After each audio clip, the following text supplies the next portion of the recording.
ഇത്തവണ പാലക്കാട് നിന്ന് ജയിച്ചു കയറേണ്ടത് NDA സ്ഥാനാർത്ഥിയാണ്. കാരണം നിയമസഭയിലേക്ക് എത്തേണ്ടത് ഒരു സാധാരണക്കാരനായ ജനപ്രതിനിധിയാണ്. കസേരയ്ക്ക് വേണ്ടിയും അധികാരത്തിന് വേണ്ടിയും തമ്മിൽ തല്ലുന്ന രാഷ്ട്രീയ നേതാക്കളല്ല പാലക്കാട് നിന്ന് നിയമസഭയിലേക്ക് പോകേണ്ടതെന്ന് ജനങ്ങൾ അവിടെ നിന്ന് പ്രതികരിക്കുന്നുണ്ടായിരുന്നു. അതുപോലെ തന്നെ ജനങ്ങൾ വലിയ ആവേശത്തിൽ തന്നെയാണ്. കാരണം പ്രധാനമന്ത്രിയുടെ പല വികസന പദ്ധതികളും അത് പാലക്കാടേക്ക് എത്തേണ്ടതുണ്ട്.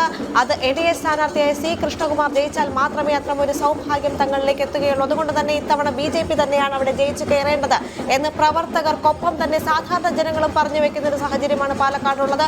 മാത്രവുമല്ല BJP ക്യാമ്പുകൾ വലിയ ആവേശത്തിൽ തന്നെയാണ്.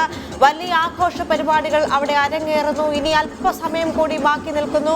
കൊട്ടിക്കലാശത്തിന്റെ ഏറ്റവും അവസാന മണിക്കൂറിലൂടെയാണ് മൂന്ന് മുന്നണികളും കടന്നുപോയിക്കൊണ്ടിരിക്കുന്നത്. BJP ക്യാമ്പുകളിലുള്ള ആവേശം അലയടിക്കുമ്പോൾ സാധാരണ ജനങ്ങൾ പോലും C. കൃഷ്ണകുമാർ പങ്കെടുക്കുന്ന ആവേശോജ്വലമായ റാലിയിൽ പങ്കെടുക്കുന്നു എന്നതാണ് ശ്രദ്ധേയമായിട്ടുള്ള കാര്യം. കാരണം മറ്റ് ക്യാമ്പുകളിലെല്ലാം അതത് പ്രവർത്തകർ മാത്രമാണ് പങ്കെടുത്തുകൊണ്ടിരിക്കുന്നത്. പക്ഷേ BJP ക്യാമ്പുകളിൽ നമുക്ക് കാണാൻ സാധിക്കുന്നത് സാധാരണക്കാരായ ജനങ്ങൾ പാലക്കാട് നിന്നുള്ള വിവിധ സ്ഥലങ്ങളിൽ നിന്നും C. കൃഷ്ണകുമാറിന്റെ ആവേശോജ്വലമായ റാലിയിലേക്ക് പങ്കെടുക്കാനായി അവിടേക്ക് എത്തുന്നു. അവരുടെ പ്രതികരണത്തിലൂടെ തന്നെ നമുക്ക് മനസ്സിലാവുന്ന കാര്യം ഇതാണ്. കാരണം BJP വന്നാൽ മാത്രമേ സാധാരണ ജനങ്ങൾക്ക് എന്തെങ്കിലും ആനുകൂല്യങ്ങൾ ലഭിക്കുകയുള്ളൂ. മാത്രവുമല്ല അവർക്കൊരു ജനപ്രതിനിധിയാണ് വേണ്ടത്. ഇന്നലെ കടന്നു വന്ന അല്ലെങ്കിൽ അവരുടെ ആവശ്യങ്ങൾക്ക് വേണ്ടി മാത്രം പാലക്കാടേക്ക് വരുന്ന സ്ഥാനാർത്ഥികളെ അല്ല, തങ്ങളിൽ ഒരാളായ ഒരു സ്ഥാനാർത്ഥി മാത്രം അല്ലെങ്കിൽ ജനപ്രതിനിധിയാണ് നിയമസഭയിലേക്ക് പോകേണ്ടത്. എന്നാൽ മാത്രമേ തങ്ങളുടെ ആവശ്യങ്ങൾ നിറവേറ്റാൻ സാധിക്കുകയുള്ളൂ. തങ്ങൾ എന്തൊക്കെയാണ് അവിടെ നടപ്പാക്കാൻ പോകുന്നത് അല്ലെങ്കിൽ തങ്ങൾക്ക് കിട്ടേണ്ട ആനുകൂല്യങ്ങൾ എന്തൊക്കെയാണ്, ഇതെല്ലാം മനസ്സിലാക്കേണ്ടത് തങ്ങളിൽ ഒരാളായ ഒരു സ്ഥാനാർത്ഥിയാണ്, ജനപ്രതിനിധിയാണ്. അതുകൊണ്ട് തന്നെ BJP സ്ഥാനാർത്ഥി C. കൃഷ്ണകുമാർ തന്നെയാണ് ജയിച്ചു കയറേണ്ടത് എന്ന് അവർ പ്രതികരിക്കുന്ന ഒരു സാഹചര്യം കൂടി ഉണ്ടായിരുന്നു. ഗോകുൽ K. വേണുഗോപാൽ അവിടെ നിന്ന് ചേരുന്നുണ്ട്. ഗോകുൽ, വലിയ ആവേശത്തോടെ തന്നെയല്ലേ C. കൃഷ്ണകുമാറിന്റെ റോഡ് ഷോ പുരോഗമിക്കുന്നത്? പല സ്ഥലങ്ങളും താണ്ടാനാകാതെ, നേരത്തെ ഉറപ്പിച്ചു വച്ച സ്ഥലങ്ങളിലൊന്നും പോകാനാവാതെയാണ് റാലി തുടരുന്നത്. കാരണം അത്രത്തോളം ജനത്തിരക്കാണ് C. കൃഷ്ണകുമാറിന്റെ റാലി കടന്നു ചെല്ലുന്ന സ്ഥലങ്ങളിൽ ഉണ്ടാകുന്നത് അല്ലേ?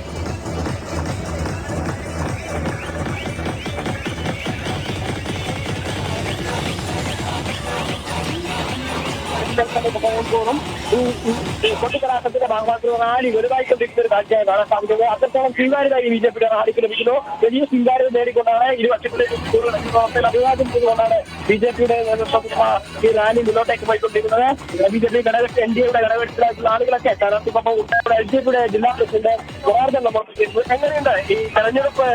ഏത് രീതിയിലായിരിക്കും അവസാനിക്കുക? ഇതൊക്കെ അധികം സമയം വിജയത്തിൽ കയറുന്നത് പ്രതീക്ഷയില്ല എന്നുള്ളതാണ് എന്റെ എന്തായാലും ഇടതും വലതും മാറി വലിച്ച് പാലക്കാട് ഒരു വിധത്തിനും ഇല്ലാതിരിക്കുന്നുണ്ട്.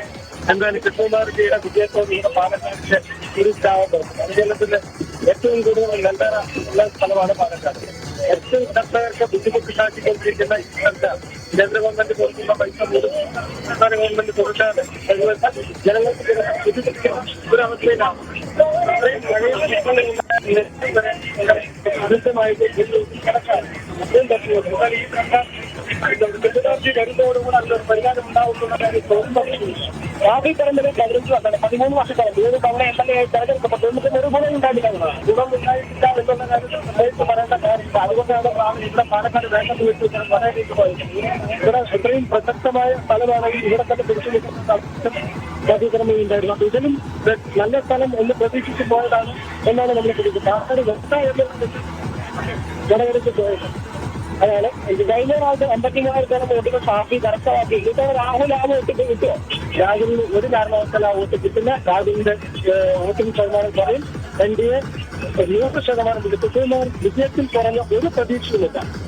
ശരി, പാലക്കാട് നിന്ന് ശിവദാസ് കർമ്മനം കൂടി ചേരുന്നുണ്ട്. ശിവദാസ്, അവിടെ നിന്ന് ലഭിക്കുന്ന കാഴ്ചകൾ വളരെ ആവേശോജ്വലമാണ്. കാരണം സാധാരണ ജനങ്ങൾ അടക്കം ഈ റാലിയിൽ പങ്കെടുത്തുകൊണ്ടിരിക്കുകയാണ്. കൊട്ടിക്കലാശം അതിന്റെ അവസാന മണിക്കൂറിലേക്ക് കടക്കുമ്പോൾ എന്തൊക്കെ കാഴ്ചകളാണ് അവിടെ നിന്ന് ലഭിക്കുന്നത്?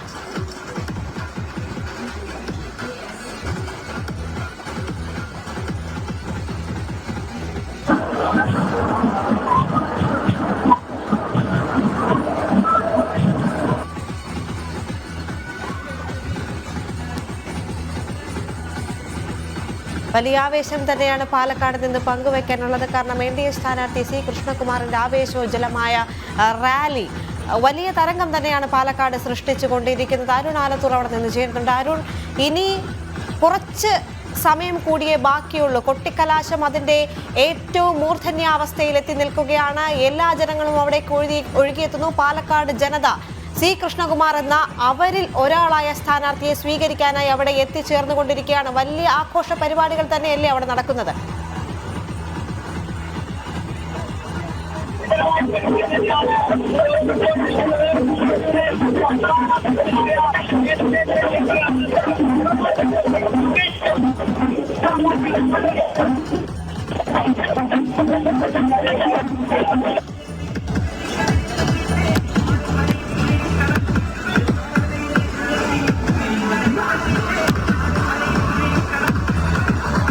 ശരി, വലിയ ആവേശക്കടലായി മാറുകയാണ് പാലക്കാട്. അവിടെ നിന്നും കിട്ടുന്ന കാഴ്ചകൾ അത്രത്തോളം ആഘോഷമുഖരിതമായി കൊണ്ടിരിക്കുകയാണ് പാലക്കാടിന്റെ വീഥികളെന്ന് മനസ്സിലാക്കാൻ സാധിക്കുന്നുണ്ട്. സി കൃഷ്ണകുമാറിന്റെ ആവേശോജ്വലമായ റോഡ് ഷോ ഇപ്പോൾ പുരോഗമിക്കുകയാണ്. മുതിർന്ന നേതാക്കളെല്ലാം അദ്ദേഹത്തോടൊപ്പം തന്നെയുണ്ട്. ശോഭാ സുരേന്ദ്രൻ, പി കെ കൃഷ്ണദാസ് അടക്കമുള്ള ശക്തരായ നേതാക്കൾ അദ്ദേഹത്തെ അനുഗമിക്കുകയാണ്. ജനങ്ങൾ അവിടേക്ക് തമ്പടിക്കുന്നു. സി കൃഷ്ണകുമാറിനെ കാണാനായി, അദ്ദേഹത്തിന് അഭിവാദ്യങ്ങൾ അർപ്പിക്കാനായി സാധാരണ ജനങ്ങൾ പോലും അദ്ദേഹത്തെ അനുഗമിക്കുകയാണ് എന്ന് പറയുമ്പോൾ ഒരു സ്ഥാനാർത്ഥിക്ക് ലഭിക്കുന്ന ഏറ്റവും വലിയ അംഗീകാരമായി തന്നെ ഇതിനെ കാണേണ്ടതുണ്ട്. മാത്രമല്ല, മറ്റന്നാൾ ഉപതെരഞ്ഞെടുപ്പാണ്. അത് കഴിയുമ്പോൾ പാലക്കാടിന്റെ ചിത്രം എന്താണെന്ന് മനസ്സിലാക്കാൻ സാധിക്കും. എന്നാലും അവിടെ കോൺഗ്രസും BJPയും തമ്മിലാണ് യുദ്ധം നടക്കുന്നത്, അല്ലെങ്കിൽ ഒരു തെരഞ്ഞെടുപ്പ് നടക്കുന്നത് എന്ന് അവിടുത്തെ BJP പ്രവർത്തകരെല്ലാം പറയുകയാണ്. കാരണം സരിൻ ചിത്രത്തിൽ പോലുമില്ല എന്നവർ പറയുന്നു. ശിവദാസ് കന്മനം അവിടെ നിന്ന് ചേരുന്നുണ്ട്. ശിവദാസ്, ഇപ്പോൾ പാലക്കാട് നിന്ന് ലഭിക്കുന്ന കാഴ്ചകൾ എത്രത്തോളം ആഘോഷഭരിതമാണ്? ലഭിക ആവേശകരമായ കുട്ടിക്കലാശം തന്നെയാണ് ഇപ്പോൾ പാലക്കാട് നടന്നുകൊണ്ടിരിക്കുന്നത്. വലിയ ആവേശത്തിലാണ് പ്രവർത്തകരെല്ലാം തന്നെ. എല്ലാ മുന്നണികളുടെയും കുട്ടിക്കലാശം, പ്രധാനപ്പെട്ട മുന്നണികളുടെ എല്ലാം തന്നെ കുട്ടിക്കലാശം ഇപ്പോൾ പുരോഗമിച്ചുകൊണ്ടിരിക്കുകയാണ്. LDFന്റെയും UDFന്റെയും NDAയുടെയും കുട്ടിക്കലാശം ഈ ഒരു സ്റ്റേഡിയം ബസ് സ്റ്റാൻഡ് പരിസരത്താണ് ഉള്ളത്. NDA സ്ഥാനാർത്ഥി സി കൃഷ്ണകുമാറിന്റെ റോഡ് ഷോ മേലാമുറിയിൽ നിന്നുമാണ് ആരംഭിച്ചത്. ഏകദേശം 2.5 മണിക്കൂർ ഇപ്പോൾ പിന്നിട്ട് കഴിഞ്ഞു. അല്പസമയത്തിനകം തന്നെ ഈ സ്റ്റേഡിയം ബസ് സ്റ്റാൻഡ് പരിസരത്ത് എത്തും. ഇപ്പോൾ ഏകദേശം അദ്ദേഹത്തിന്റെ റോഡ് ഷോ എത്താറായിട്ടുണ്ട് എന്നാണ് മനസ്സിലാകുന്നത്. നിരവധി നേതാക്കളും അതോടൊപ്പം തന്നെ പ്രവർത്തകരും എല്ലാം തന്നെ ഈ റോഡ് ഷോയുടെ ഭാഗമായിട്ടുണ്ട്. കെ സുരേന്ദ്രനും തുഷാർ വെള്ളാപ്പള്ളിയും പി കെ കൃഷ്ണദാസും ശോഭാ സുരേന്ദ്രനും അടക്കമുള്ള പ്രമുഖ നേതാക്കളെല്ലാം തന്നെ ഇവിടെ എത്തിയിട്ടുണ്ട്.